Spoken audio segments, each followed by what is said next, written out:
Ruined? I don't know. My life. No, I'm just kidding.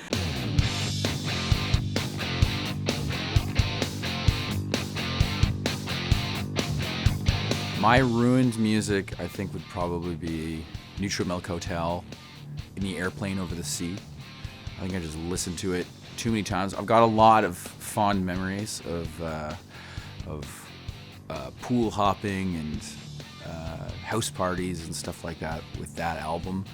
But I think it's just tied to a relationship that I had at that point that ended under rather shouty terms from the opposite side and didn't really get better from there. So that album, whenever I hear it, I just feel like I'm being yelled at. Whenever I hear, I am listening to see where, I just kind of duck for cover. I got really into Tame Impala in like the summer of 2012 in a period of time where I was in like a relationship with somebody, and it was a very wild summer. Luke knows, 'cause he was there. Our joke is that it's the never-ending summer of 2012. But it's over though. It's over now, but for a while that was the joke. But I don't know. It was like a weird relationship time with someone, and I used to listen to Lonerism a lot and the first record, so it's like a lot of good memories, but I just like that summer kind of killed Tame Impala for me, so I can't do it anymore. The Blue Album by Weezer, in a kind of peripheral sense, but I think that my relationship with it was so close and intense when I was about 14 years old that the songs have kind of worn out their groove in my head.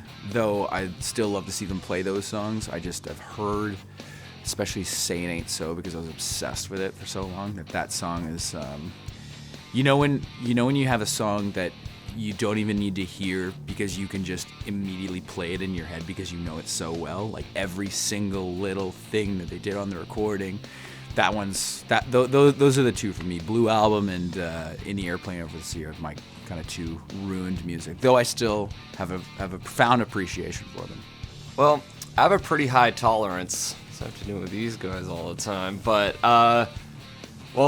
growing up, I was really into this one song. It's by this Canadian band called Big Wreck. And as of recently, I've been having to wake up every morning to Kyle screaming the words to that song. That song to me is, it's in a special category now. Now I can't listen to it without hearing Kyle's beautiful voice, which I don't know if it's technically ruined, but it's different now.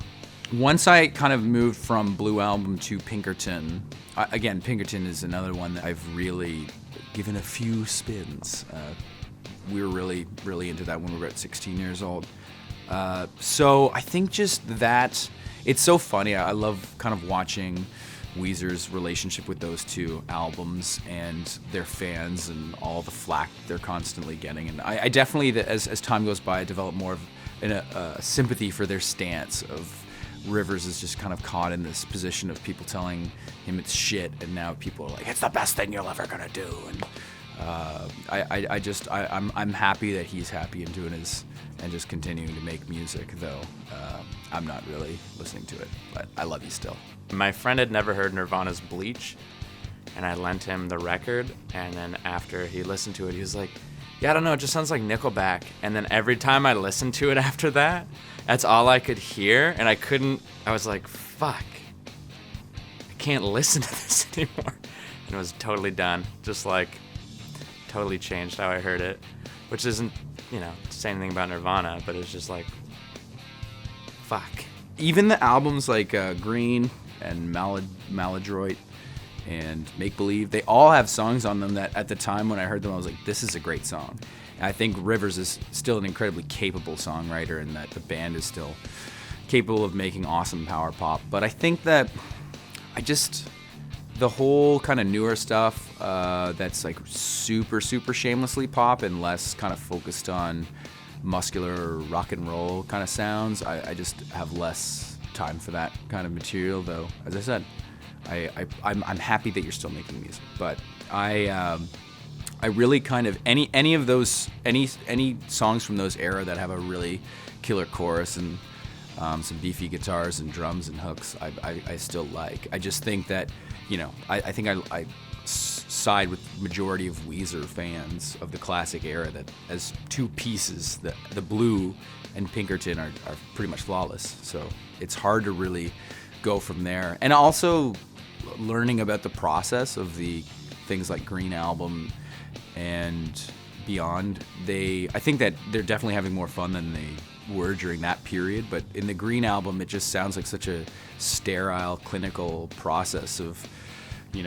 workshopping the songs with studio musicians and guys in LA to make sure that they're like all airtight. It sounds like a bit of a joyless labor to me, which I think is reflected in the songs. But that's not to say that there are some good songs on those records. But anyways, I could talk about Weezer forever. I was also a huge Led Zeppelin fan growing up, and now I just can't even, I have no urge to listen to them anymore.